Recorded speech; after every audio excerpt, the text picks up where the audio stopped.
most of what happens to us, we did not consciously choose.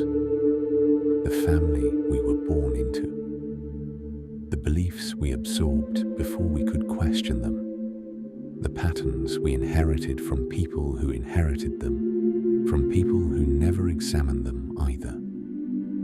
We have been living by what Thomas Troward called the law of averages, the unconscious drift of the race, the collective momentum of everything that came before us, moving through us without our permission or participation.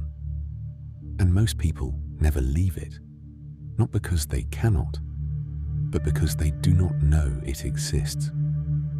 Troward said there are two ways a human being can move through life.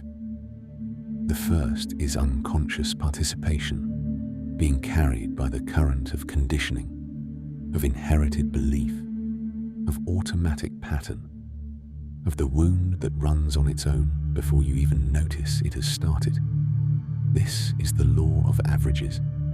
It produces average results, not because you are average, but because you are not yet steering. The second way is conscious participation.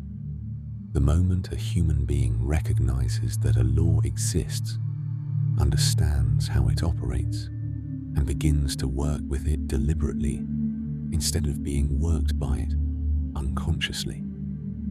Troward said, this is the entire point of mental science. Not to give you techniques, not to give you affirmations, but to make you aware that you have been subject to a law you did not know was running, and that the moment you know it, you are no longer fully subject to it. Awareness is not just insight. In Troward's framework, awareness is the beginning of power. The wound that runs automatically has power over you only while you do not see it running.